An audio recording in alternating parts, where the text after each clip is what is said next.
प्रभु ईसा मसीह में मेरे प्यारे माता पिताओं, भाई बहनों एवं मेरे प्यारे बच्चों, आज से हम प्रेषित काल के 7वां सप्ताह में प्रवेश कर चुके हैं।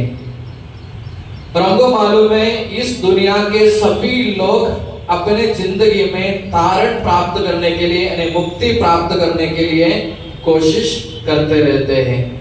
यानी इस मुक्ति को प्राप्त करने के लिए सभी लोग अपना अपना तरीका अपनाते हैं। यानी कुछ लोग धार्मिक क्रियाकलापों में लगे रहते हैं, कुछ लोग कुछ भलाई का कार्य करते रहते हैं, यानी उसके वजह से कुछ पुण्य कमा सके और हमको भी मुक्ति मिले, यानी हमको भी स्वर्ग तक पहुंच सके। और आज के सुसमाचार में हमने पढ़ के सुना है प्रभु नगर नगर और गांव गांव में उपदेश देते हुए यरूशलेम की ओर जा रहे थे। यानी यरूशलेम हमको मालूम है बाइबल के हिसाब से यरूशलेम ईश्वर का निवास स्थान है।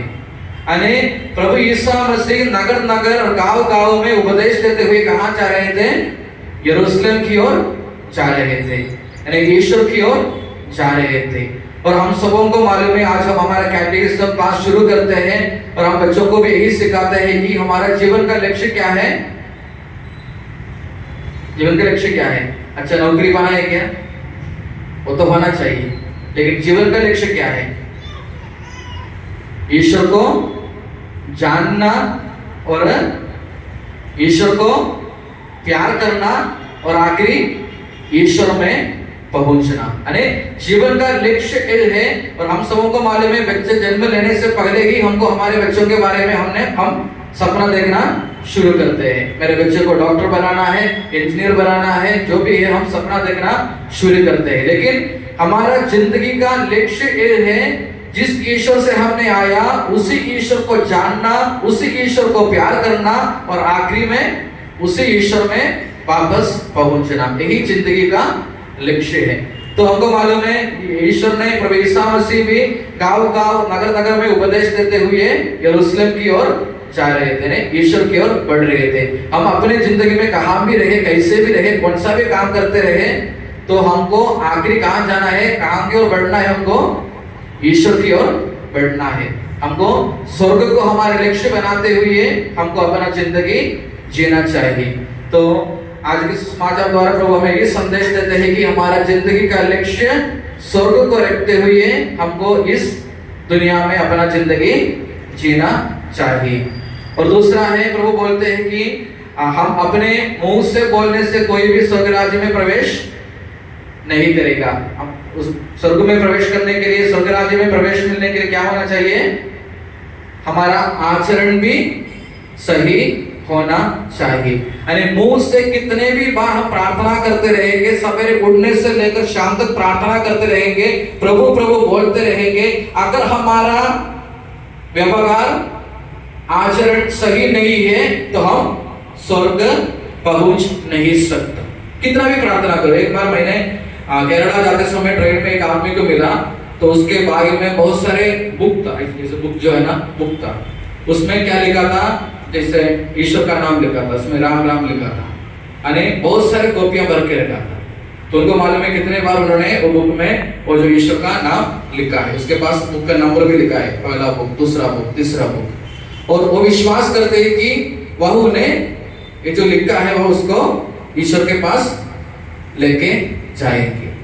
यानी पूरा दुनिया बैठते हुए हम ईश्वर के नाम लिखने से भी हम में से कोई ईश्वर के पास नहीं जाएगा जब तक हमारा आचरण, हमारा व्यवहार सही नहीं है। अगर हमारा आचरण सही है, हमारा व्यवहार सही है, तो हम सब प्रभु के पास जाएंगे। इसका मतलब ये नहीं कि प्रार्थना नहीं करना चाहिए, सिर्फ भलाई करना है, नहीं तो सिर्फ आचरण को ठीक रखना है, ये नहीं। प्रार्थना भी करना चाहिए, प्रार्थना के साथ साथ हमको अपने आचरण को, व्यवहार को भी सही रखना चाहिए, तभी हम स्वर्ग राज्य में प्रवेश कर सकते हैं। और आज के इसमें प्रभु हमको कहते हैं कि संकरे द्वार से प्रवेश करो। यानी संकरे द्वार से प्रवेश करो बोलने से क्या है, इसका मतलब क्या है? यानी जो गेट है, गेट से नहीं जाना, जो शॉर्टकट उसी से जाना, ऐसा है क्या? संकरे द्वार से प्रवेश करो बोलते क्या है?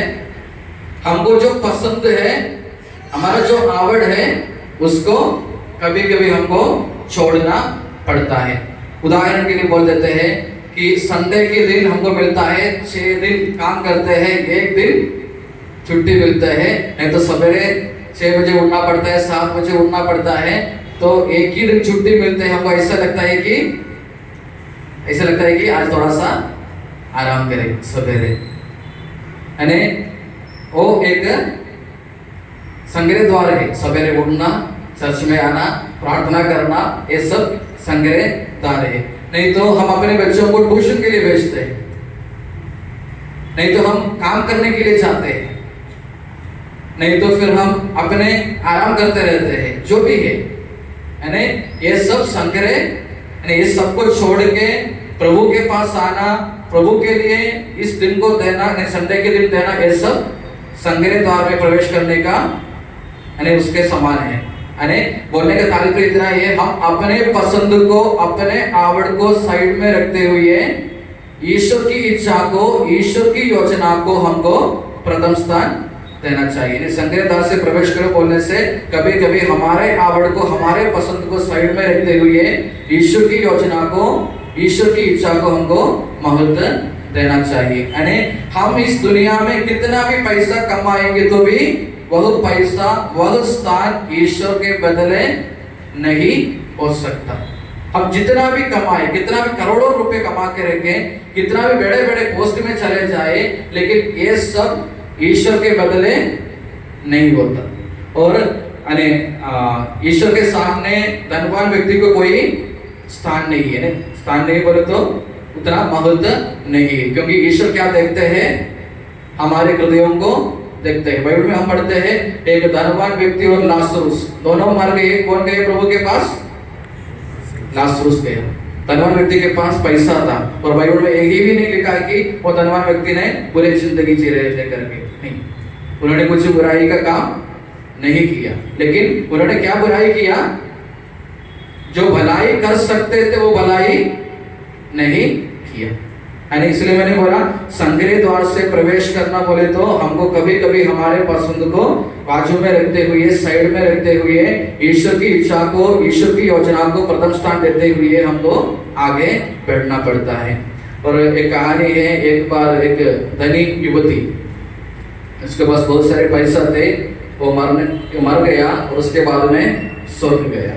स्वर्ग जाने के बाद में देवदूत उसको रहने का जगह दिखाने के लिए लेके गया।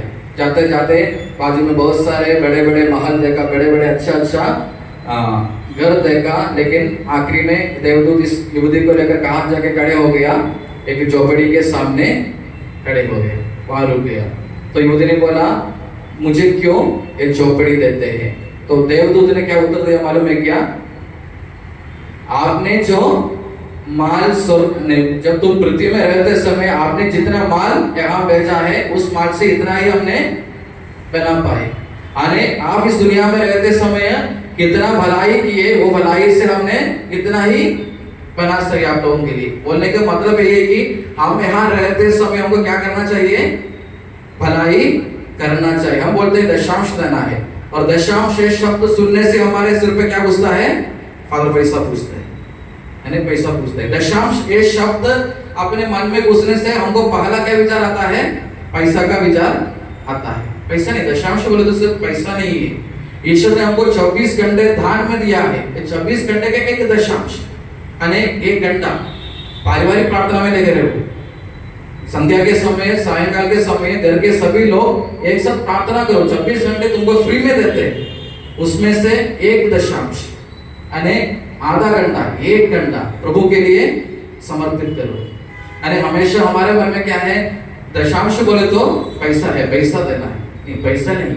ईश्वर ने हमको जो भी दिया है अपने जिंदगी में, शायद वो हमारा समय होगा, शायद वो हमारा आरोग्य होगा। अगर हमको हमारे पास आरोग्य है तो आरोग्य को दूसरों को मदद करने के लिए हमको यूज करना चाहिए। यानी दशांश बोले तो ईश्वर ने हमको जो भी दान रूप में दिया है, उन सभी का दशांश ईश्वर को देना है। हमारा समय का, आरोग्य का, पैसा का, जो भी है उसका दशांश हमको ईश्वर को देना चाहिए। अब इसलिए मैंने बोला अगर चर्च नहीं आ सकते तो भी समय का एक दशांश पारिवारिक प्रार्थना में करो, यानी घर में रोसरी माला करो।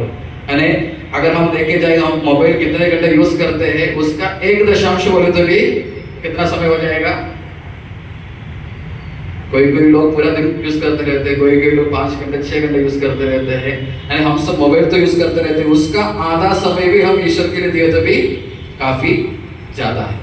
यानी बोलने का मतलब ये है कि दशांश बोलने से, संग्रह द्वार से प्रवेश करना बोलने से मतलब क्या है, हमको अपने पसंद को कभी कभी बाजू में रखते हुए ईश्वर की इच्छा क्या है, ईश्वर की योजना क्या है, एक खोजते हुए उसी के अनुसार अपनी जिंदगी बिताने के लिए हमको कोशिश करना चाहिए। यानी हमको हमारे बच्चों को भी विश्वास में बढ़ाना चाहिए। इसलिए मैंने बोला हमारे परिवार को मिलने वाला सबसे बड़ा संपत्ति ये है कि एक सद्गुण संपन्न बच्चा।